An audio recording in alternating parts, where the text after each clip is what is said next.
اس بیوی کی ولادت کی رات کہ جس سے آج دین حق بچ گیا. اگر آج دین ہے تو شریعت الحسین اور مولا حسین کی طرف سے. میں نے تقریر کا آغاز بڑا ریکمنڈڈ اور بڑا مشہور سورہ سورہ کوثر سے کیا. بسم اللہ الرحمن الرحیم. انا آتینا کل کوثر. کیا مطلب؟ یہ سورہ شہزادی کی مادر گرامی کے نام کا ہے. اس وقت نازل ہوا تھا جب بیوی کی ولادت ہوئی تھی، شہزادی کونین کی. اللہ کیا کہہ رہا کہ میرے حبیب ہم نے آپ کو کوثر عطا کیا. کوثر دوستو یہ اس وقت ہوا تھا کہ جب مکے میں اسلام 5 سال کا تھا، بیوی کی ولادت ہوئی اور مکے کے کافر اور مشرکین جس میں ابو جہل، ابو لہب، عتبہ، ولید، خالد، ابو سفیان، یہ سارے ظالمین جو تھے، ان لوگوں نے ایک ایک مسلمان کو پکڑ کے کہتے تھے کہ تمہاری رسول کی نسل ختم ہو گئی، ابتر ہو گئی. ابتر یعنی ختم ہو گئے، جنریشن ختم ہو گیا اس لیے کہ بیٹی پیدا ہوئی ہے. اللہ کے رسول کو تکلیف ہوئی اور بی بی خدیجۃ الکبریٰ کو تکلیف ہوئی. یہ اللہ کیسے برداشت کر لے کہ حبیب کو تکلیف ہو جائے؟ اس نے پورا سورہ بھیج دیا، کہا کہ میرے حبیب ہم نے تو آپ کو کوثر دے دیا، ہم نے آپ کو کوثر عطا کیا ہے، آپ شکر ادا کریں. فصلی لربک وانحر ان شانئک ھو الابتر. ابتر وہ ہوئے جو آپ کو بول رہے. صرف اللہ نے بولا نہیں، غور سے سنو، بولا نہیں. آپ انصاف سے بولو. 1400 سال ہو گئے، آپ بھی ملیشیا میں رہتے ہیں، ہر طرف مسلمان ہیں. کوئی بولتا ہے کہ میں ابو جہل کا بیٹا ہوں، ابو لہب کا بیٹا ہوں، ابو سفیان کا بیٹا ہوں، خالد کا بیٹا ہوں، ولید کا بیٹا ہوں. آج تک مجھے تو نہیں ملا. میں بھی پوری دنیا دیکھتا ہوں، ہے مسلمان، کلمہ پڑھ رہے، لیکن کوئی یہ نہیں بولتا کہ میں ابو جہل کا بیٹا ہوں. اگر ہے بھی تو نہیں بولتے، اگر ہے بھی تو پراؤڈلی نہیں بولتے. اس کے برعکس اللہ نے ایسی کوثر عطا کی کہ پوری دنیا میں اولاد فاطمہ موجود ہے، پوری دنیا میں موجود ہے. جبکہ سب سے زیادہ شہید اولاد فاطمہ ہوئی، دیواروں میں چنے گئے، شہید ہوئے، لیکن اس کے باوجود اللہ کا یہ وعدہ ایسا پورا ہوا کہ صبح شام اولاد فاطمہ پہ درود بھیجا جاتا. اور سورہ کوثر کی پہلی تفسیر بن کر مولا حسن آئے تھے، پھر مولا حسین آئے. بیٹیوں میں پہلی بیٹی ہے شہزادی زینب کہ جو سورہ کوثر کی تفسیر بن کر آئی. شہزادی زینب سلام اللہ علیہ یہ وہ خاتون ہے، یہ وہ بی بی ہے، یہ وہ شہزادی ہے کہ جو زین ابیہ بن کر دنیا میں آئی. زین ابیہ کس کی زین ابیہ؟ باپ کی زینت تھی. زینب کا مطلب یہ ہے کہ یہ باپ کی زینت ہے، زین ابیہ ہے، باپ کی زینت بن کے. امام علی جیسی شخصیت. علی کون ہے؟ جو سر ابراہیم ہے. مولا علی کے بارے میں کوئی سوچ سکتا کہ مولا علی کی حد کیا ہے؟ اس باپ کی بیٹی ہے کہ جس کے لیے خود امام کہتا ہے کہ میں سر ابراہیم ہوں، میں انبیاء کے علوم کا وارث ہوں، میں زبور کا دریا ہوں، میں انجیل کا ایلیا ہوں، میں امام محشر ہوں، میں ساقی کوثر ہوں. میرے مولا کا خطبہ ایک سرمن ہے، خطبہ افتخاریہ، اس کے جملے پڑھ رہا. امام کہتے ہیں کہ میں ساقی کوثر ہوں، میں خصیم نار و جنہ ہوں، جنت اور جہنم کا بانٹنے والا ہوں، میں دین کا سردار ہوں، میں متقین کا امام ہوں، میں نیک اماموں کا باپ ہوں. پھر علی نے فخر کیا کہ میں شوہر بطول ہوں، میں شوہر بطول ہوں، میں اسلام کا عمود ہوں، میں اسلام کا ستون ہوں. اب سنو، میں جنت کا آراستہ کرنے والا زیور ہوں، میں جبرائیل کا دوست ہوں، میں میکائیل کا ہم نشین ہوں. مردے مجھے پکارتے، میں تنگیوں میں سختیوں میں لوگوں کی فریادوں پہ پہنچنے والا ہوں. عجیب جملہ ہے مولا کا، میں تنگیوں میں لوگوں کی فریادوں پہ پہنچنے والا ہوں. اس کے بعد کا جملہ سنو، کہتے ہیں کہ میں اصلی نور کی چمک ہوں. یہ عجیب جملہ ہے دوستوں، کوئی سمجھ ہی نہیں سکتا. مولا علی کہتے ہیں کہ میں اصلی نور کی چمک ہوں. یہ اصلی نور کیا ہے؟ اصلی نور ہے کیا؟ کبھی چمکا؟ کبھی دیکھا کسی نے؟ پوری کائنات جب سے بنی ایک دفعہ چمکا تھا. کہاں چمکا تھا؟ جب موسیٰ کے ساتھیوں نے نبی موسیٰ سے کہا تھا کہ ہم اللہ کو دیکھنا چاہتے ہیں، ہم اللہ کو دیکھنا چاہتے. تو موسیٰ نے کہا یار میں نے نہیں دیکھا، تم کیا دیکھو گے؟ آواز آئی لن ترانی یا موسیٰ، کوئی نہیں دیکھ سکتا. قرآن کہتا ہے لن ترانی، کوئی نہیں دیکھ سکتا.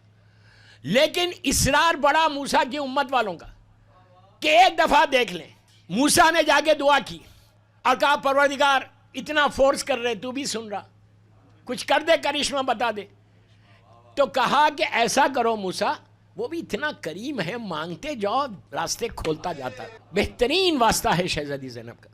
تو اللہ نے کہا موسیٰ ایسا کرو، تمہاری پوری امت میں سے 70 آدمی جو بڑے پائس ہیں ان کو لے کے طور پہ آؤ. اور اگر ایک نور چمکے گا، اگر زندہ رہ گئے تو دیکھ لیا، مر گئے تو پھر میری ذمہ داری نہیں. یہ اللہ نے نہیں کہا، یہ میں کہہ رہا ہوں، یہ میرے جملے. کہا کہ نور چمکے گا، جو زندہ رہ گئے تو دیکھ لیا. موسیٰ نے 70 آدمیوں کو لے کے موسیٰ طور پہ آئے اور آگے کہا پروردگار لا لیا ہوں. ایک سپارک ہوا. آج بھی وہ پہاڑ ایجپٹ میں موجود ہے، بالکل بلیک کلر کا پہاڑ ہے، اوپر کا حصہ. طور جان سے موسیٰ بات کرتے تھے. ایک سپارک ہوا، سارے کے سارے مر گئے، ایک آدمی بھی زندہ نہیں رہا. موسیٰ غش کھا کے گر گئے، بے ہوش ہو گئے. اس واقعے کو شاعر نے مسدس کے ایک بند میں پیش کیا. شاعر کہتا ہے کہ خود ہی گم ہو گئے ایک ایسا نظارہ دیکھا، خود ہی گم ہو گئے ایک ایسا نظارہ دیکھا. طور پر آپ نے کس نور کا جلوہ دیکھا، طور پر آپ نے کس نور کا جلوہ دیکھا. ارے کچھ جو دیکھا بھی تو کہہ نہ سکے کیا دیکھا. موسیٰ کا لقب کیا ہے؟ کلیم. اے کلیم، آپ نے انجام تمنا دیکھا. اب بات سن لو. اے کلیم، آپ نے انجام تمنا دیکھا. ارے شوق دیدار کی تفصیل سناؤ موسیٰ، لے کے اب نام علی ہوش میں آؤ موسیٰ. شوق دیدار کی تفصیل سناؤ موسیٰ، لے کے اب نام علی ہوش میں آؤ. موسیٰ ہوش میں آیا نام علی لینے سے. دوستو، ہر نبی کی مولا نے مدد کی. تو میرا مولا کہتا ہے، مولا کہتے ہیں کہ میں ایک اصلی نور کی چمک ہوں. یہ نہیں کہا کہ میں طور پہ چمکا تھا. علی کے علاوہ چمک بھی کون سکتا؟ نہیں کوئی چمک سکتا؟ کوئی نہیں چمک سکتا. تو مولا نے کہا کہ میں ایک اصلی نور کی چمک ہوں. اس کے بعد کہتے ہیں کہ میں وہ بندہ ہوں اللہ کا کہ جو رزق بانٹتا ہوں. رزق میں بانٹتا ہوں، بادلوں کو آراستہ کرنے والا ہوں. کیا جملہ ہے مولا کا. میں بادلوں کو آراستہ کرنے والا ہوں. میں رجال الاعراف ہوں جس کا ذکر قرآن میں ہے. اس علی کی بیٹی کا نام زینب ہے جو باپ کی زینت بن کر آئی. دوستو، شہزادی زینب کی زندگی کو آپ ڈیوائیڈ کرو 4-5 حصوں میں. آپ کی پوری لائف کو، آپ کی عبادت ہے، آپ کی سخاوت ہے، آپ کا علم ہے، آپ کی شجاعت ہے. آپ بولیں گے شجاعت کیسے؟ ایسی شجی تھی میری بیوی. شجاعت زینب مشہور ہے، شجاعت عبادت زینب مشہور ہے، علم ہے زینب مشہور. اگر آپ ڈیوائیڈ کر دو 4-5 حصوں میں آتے ہیں سخاوت کے ساتھ. ایک ایک زندگی کو ایک ایک حصے میں دیکھو آپ کہ کیا کیا بیوی نے کیا، بیوی کا کنٹریبیوشن کیا ہے. دوستو، عبادت ایسی کی کہ حسین جیسا امام پلٹ کے کہتا ہے کہ بہن مجھے نماز شب میں نہیں. مذاق نہیں ہے یہ. جبکہ مولا حسین جانتے ہیں کہ کتنی تکلیفیں. دیکھیں بیوی کی زندگی مصیبتوں میں گزری، کچھ مصائب کے حصے آئیں گے، کوئی بات نہیں. اس کے باوجود مولا کو یقین تھا کہ یہ زین ابیہ ہے، یہ اس طرح عبادت کرے گی جیسا میرا بابا کرتا تھا عبادت. اور وہی حال تھا. نماز شب کم از کم میں سب سے بول رہا، آج کی رات پڑھ لو. آج بیوی کی ولادت کی رات ہے. 3 رکعت پڑھو، جسٹ 3 رکعت، اور بیوی کو ہدیہ کر دو کہ بیوی آپ نے پڑھی تھی نا، آپ کی خواہش ہے نا، آج آپ کی ولادت ہے. دیکھیں میں کوئی تقریر بغیر پیغام دیے نہیں پڑھتا. ایک میسیج بھی تو ہو، کچھ لے کے بھی تو اٹھیں. کچھ سیرت زینب سے ہم بھی اپنے آپ کو ملخ کر لینا. تو 3 رکعت پڑھو گھر جا کے، 2 رکعت شفا، 1 رکعت وتر. یہ وہ سنت تم پورا کرو گے جو شہزادی زینب کی خواہش تھی، مولا حسین اور بی بی زینب کی خواہش. اس کے بعد دیکھو آج ویکنڈ بھی ہے، گھر جا کے 3 رکعت پڑھ لو، 2 رکعت شفا، 1 رکعت وتر، اور بیوی کو ہدیہ کر دو کہ آج آپ کی ولادت کی شب ہے. بیوی، جو تمہاری حاجات ہیں، جو تمہاری لائف میں آبسٹیکلس ہیں، جو رکاوٹیں ہیں، تم یقین کرو علی کی بیٹی سے آج مانگو. کوئی ایسا دعا نہیں ہے کہ جو شہزادی کے نام لینے سے دعا پوری نہیں ہوتی.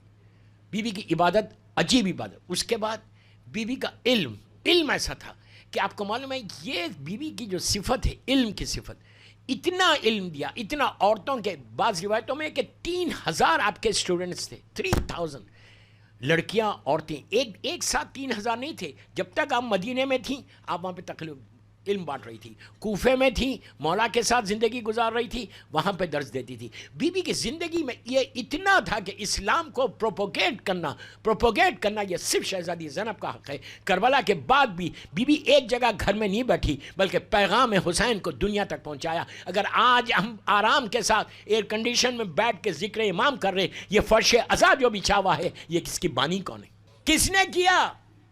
یزید یہ چاہتا تھا کہ بی بی کی زبان بند ہو جائے. یزید یہ چاہتا تھا کہ یہ واقعہ ختم ہو جائے, لوگوں کے ذہنوں سے نکل جائے. لیکن جب تک زینب زندہ تھی, شہزادی نے اس واقعے کو اس طرح زندہ رکھا. ہمیشہ کے لیے آپ آگے تفصیل سنو کہ اتنا پروپوگیشن ہمارے پاس آنا چاہیے ہماری زندگیوں میں. میں یہ نہیں بولتا کہ مارکیٹ میں جا کے بولو, میں یہ نہیں بول رہا کہ مالز میں جاؤ, یہ نہیں بول رہا کہ اسکولز اور کالجز میں یونیز میں جا کے پروپوگیٹ کرو. نہیں, اپنے گھر میں اپنی اولاد کو ایسا بنا دو. کبھی تو بیٹھ کے بچوں سے بات کرو. 10 منٹ مانگ رہا جس کے بچے ہیں, 15 منٹ اپنے بچوں کو, ماؤں کو بول رہا اسپیئر کرو ٹائم اور سیرت زینب پر عمل کرو. آپ بولیں گے سیرت زینب پہ عمل کیسے کرے؟ شب عاشور مصائب نہیں ہے. مولا حسین ایک خیمے میں جا رہے, غور سے سنو. شب عاشور جب مولا حسین شہزادی زینب کے خیمے میں گئے تو دیکھا اونو محمد سامنے بیٹھے ہوئے, اور اونو محمد بیٹھے ہوئے اور ان کو بی بی جناب جعفر طیار ابن ابو طالب علیہ السلام اور مولا علی کے جنگ کے واقعات سنا رہی, اور سنا کے ان بچوں کو موٹیویٹ کری. میں اپنی زبان میں بول رہا, موٹیویٹ کر رہی, انکریج کر رہی, اور بتا رہی کہ بیٹا کل قربانی کا دن ہے, دین کو بچانے کا دن ہے. تمہارے نانا نے ایسے جنگ کی, تمہارے دادا نے ایسے جنگ کی. میں پوچھتا کیا ضرورت ہے؟ کیا اونو محمد معمولی بچے ہیں؟ جن بچوں نے آنکھ کھولی حسن اور حسین کی گود میں, جن بچوں کو زینب نے ریس کیا, اس کے بعد بھی شہزادی اپنے بچوں کو بتا رہی. دوستو, یہ اونو محمد کو بی بی نے نہیں بتایا, بلکہ بی بی نے اپنی کنیزوں کو میسیج دیا کہ میں غافل نہیں ہوں اپنی اولاد سے, تو تم کیسے غافل ہو؟ یہ اتنا امپورٹنٹ میسیج کہ بی بی کے یہ سیرت پہ یہ عمل کرو. پروپوگیشن آئی نو یا ملیشیا میں آپ نہیں کر سکتے. میں نہیں بول رہا مارکیٹ میں جاؤ, میری ایک ہی ریکویسٹ ہے, جن کی اولاد جن کے گھروں میں ہے, شکر ادا کرو کہ تمہاری اولاد اللہ نے تم کو یہ نعمت دی ہے. اب یہ شکر ادا کر کے ماں کی ذمہ داری ہے کہ بچوں کے ساتھ بیٹھ کے کربلا دین کے واقعات پہ ذکر کرو. کم از کم بچوں کو معلوم ہونا کہ بی بی زینب کی پرسنالٹی کیا ہے. اگر معلوم نہیں ہوگا تو کیا ہوگا؟ یہ کس کی ذمہ داری ہے؟ ہماری ذمہ داری ہے. شکر ادا کرو کہ تم کو بہترین امام بارگاہ ہے. یہ عزاداری اتنی آسانی سے یہاں تک نہیں پہنچی. میں ایک جملے کا ذمہ دار ہوں, ابھی ہوں 4-5 دن, ایک جملے کا ذمہ دار. عزاداری اتنی آسانی سے نہیں پہنچی جیسے آج آپ ماشاءاللہ اللہ نظر بد سے بچائے عزاداری کر رہے. باب الہدایہ میں یہ عزاداری کے لیے عورتیں بیوہ ہوئی, بچے یتیم ہوئے, مال دیا گیا, ہاتھ اور پیر کاٹے گئے. یہ ان کی قربانی ہے جس کی وجہ سے آج عزاداری ہمارے پاس آ گئی. ان کا سیکریفائز, اس سیکریفائز, یہ بی بی زینب کی سیرت ہے کہ بی بی نے وہ سیکریفائز کیا.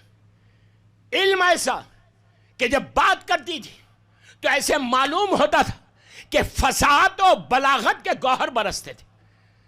ایسے معلوم ہو رہا کہ جیسے امام علی کی زبان ہے, امام علی بول رہے ہیں, جیسے مولا بولتے تھے. اسی لیے بی بی کا ایک خطبہ ہے, بی بی کا سرمن, اتنا یوتھ میرے سامنے بی بی کا سرمن ہے. میری ریکویسٹ ہے 3 خطبے ضرور پڑھنا اپنی زندگی میں. ایک غدیر کا خطبہ اللہ کے رسول کا, کہ جو آپ نے غدیر میں مولا کی ولایت کا اعلان کرنے سے پہلے جو خطبہ دیا وہ, اور شہزادی کونین کا دربار کا خطبہ, مادر بی بی زینب کا فدق والا خطبہ, اور بی بی زینب کا یزید کے دربار والا خطبہ. کس انداز سے شہزادی زینب نے دربار میں خطبہ, یہ 3 خطبے پڑھو, تمہاری زندگی بدل جائے گی, تمہارا ذہن کھل جائے گا, تمہارا ویژن کھل جائے گا. تم کو احساس ہوگا کہ کیا بی بی نے کس انداز سے دشمن ماحول میں پروپوگیٹ کیا ہے.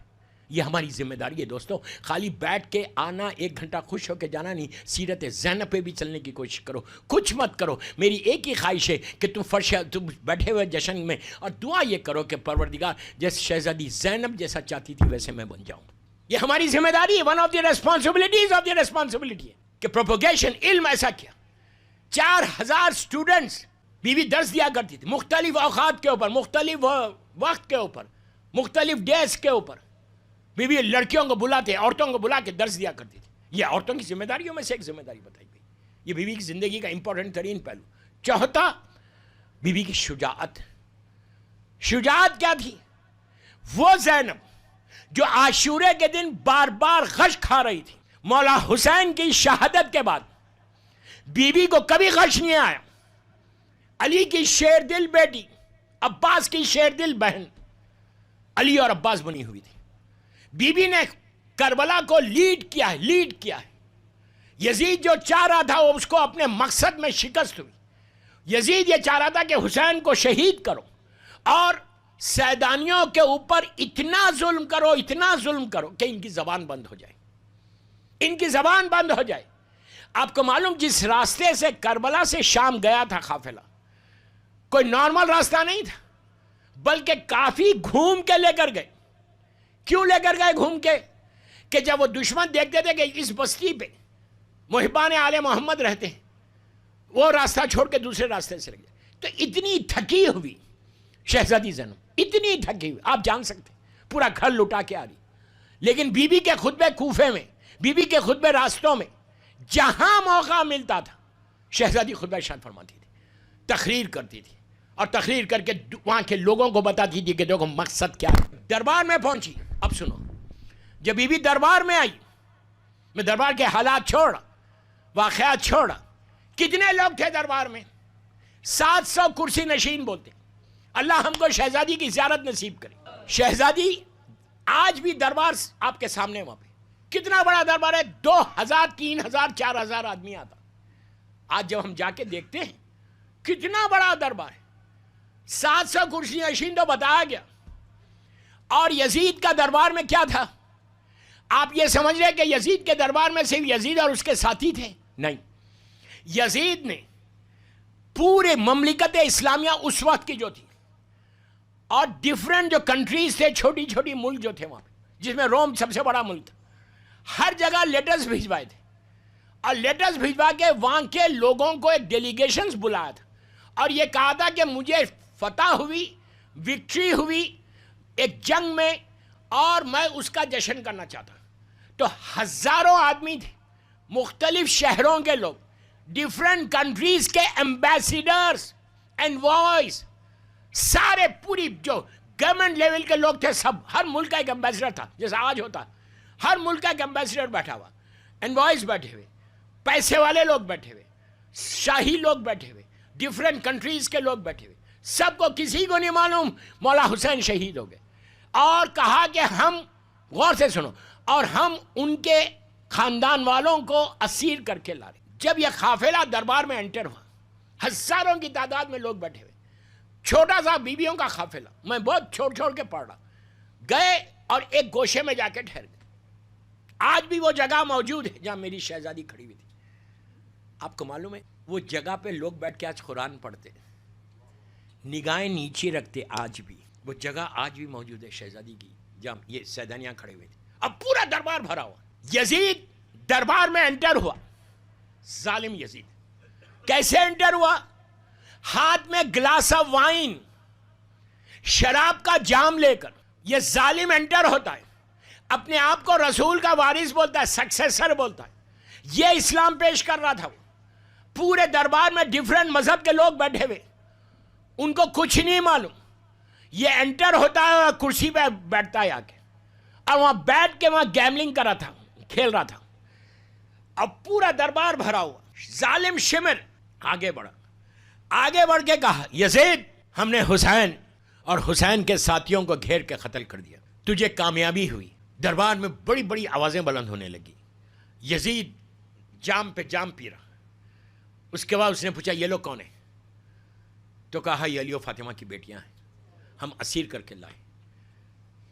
اس کے بعد شمر ظالم کہتا ہے کہ گھیر کے مارا، جان کو بچا کے بھاگ رہے تھے.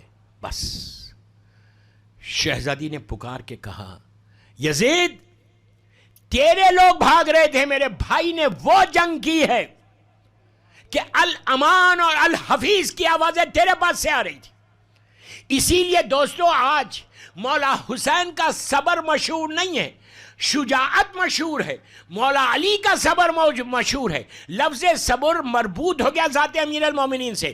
حسین کا صبر نہیں ہے، حسین کی شجاعت ہے. اتنی مصیبتوں کے بعد وہ جنگ کر کے بتایا. اس لیے کہ شہزادی زینب نے جب مولا حسین جنگ لڑنے جا رہے تھے اس وقت روک کے کہا تھا کہ بھیا یہ جو فوج ہے یہ تم کو بزدل نہیں سمجھنا، اپنی ماں کے دودھ کا اثر بتانا. حسین کی وہ جنگ تھی کہ کوفے کے دیواروں سے لشکر یزید ٹکرا رہا تھا. مولا حسین نے وہ جنگ کی. جب بی بی نے بولا تو اب سنو، اب اس کے بعد یزید کی باری آئی ظالم کی. ظالم یزید کھڑا ہوتا ہے، جام لے کے پھر بیٹھ جاتا ہے، پورے دربار کو دیکھتا ہے اور دیکھ کے کہتا ہے کہ آج ہم کو کامیابی ہوئی، وکٹری ہوئی، ہم جنگ جیتے. اس کے بعد وہ اس کے بعد کہتا ہے کہ میرا خاندان، میرا باپ، میرا دادا، اس کا تاریخ کا جملہ ہے کہ آج کس طرح بدر اور احد کے میرے خاندان والوں کی روح خوش ہوئی ہوگی کہ میں نے کس طرح بنی ہاشم سے ان کا بدلہ لیا. جب وہ اپنی تعریف کر رہا تھا، بنی ہاشم سے جو بدلہ لیا، مولا نے جو مارا، جن کو بھی مارا وہ دشمن خدا تھے، اس لیے علی نے مارا.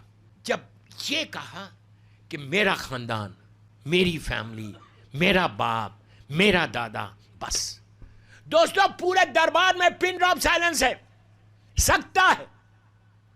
ایسے وقت دربار میں ایک آواز بلند ہوئی کہ یزید چپ ہو جا، یزید تو خاموش بیٹھ جا. دربار میں ہلچل مچ گئی کہ یزید کے دربار میں یزید کو کوئی بولے، لٹرلی انگلش میں اگر بولیں گے تو شٹ اپ، چپ ہو جا. ہنگامہ مچ گیا. جتنے سیکیورٹی گارڈز تھے تلواروں کو لے کے پورے دربار میں دوڑنے لگے کہ یزید کو کون روک رہا، کنڈم ہے، ظالم ہے، جس کو چاہے مار دے.